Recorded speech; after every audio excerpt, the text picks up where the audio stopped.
Death is so difficult for adults to tell a child about because, well, on many levels and for many reasons, they don't want to make the child sad. If it was a traumatic death, say homicide or suicide, they don't want to scar that child's image of their family member.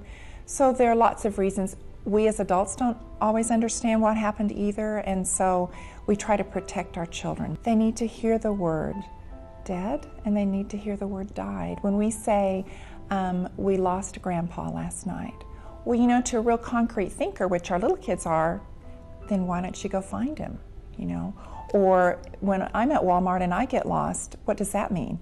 So we need to use the right verbiage, that Grandpa died, or there was a death in our family and here's what happened. And for young children, they don't know what that means. So it needs to be explained. His heart stopped beating, he stopped breathing, he won't be coming back. A lot of the things that we say are really trying to give comfort to a child, and what it does, sometimes it's confusing to them. I think children need to know as much as is appropriate for them, and I think the heart stopped beating, the doctor told us that he's no longer breathing and he has died, and then to explain now what's going to happen. And a lot of children, if it's a parent death, they're really fearful that the surviving parent is going to die.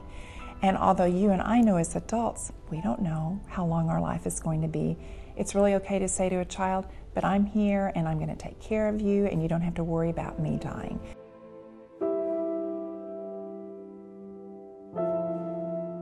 Any type of regression, if they had gotten over bedwetting and they're going back to that, or if you see some symptoms that suggest that they're sick and they're not, like lots of tummy aches, lots of headaches, not wanting to go to school.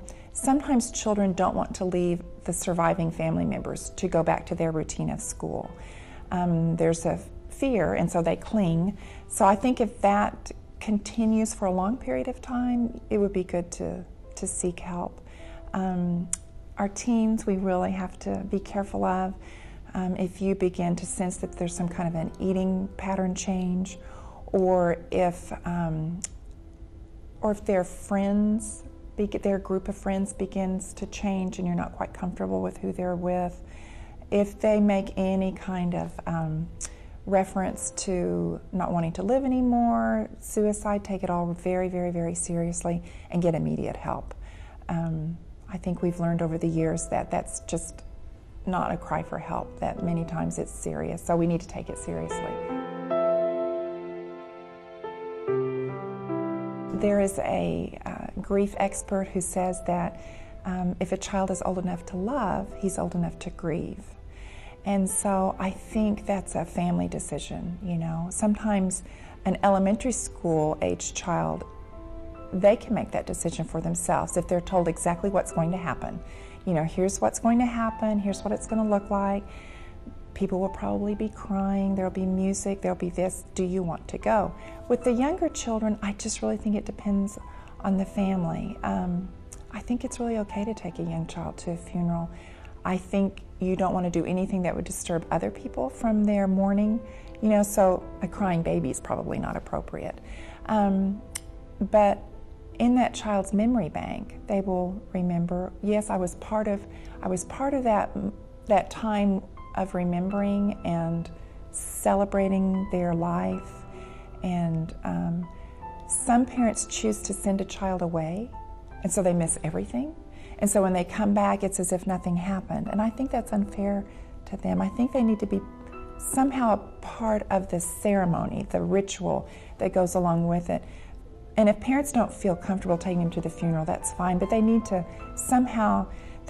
help pick out the flowers, or they need to help receive guests. They need to somehow be there for part of it to see that this was a significant transition in our family's life.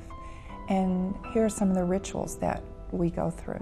I do think we have tried to shield children so much from death, but it really is a natural part of life, and they need to be exposed to it at some point.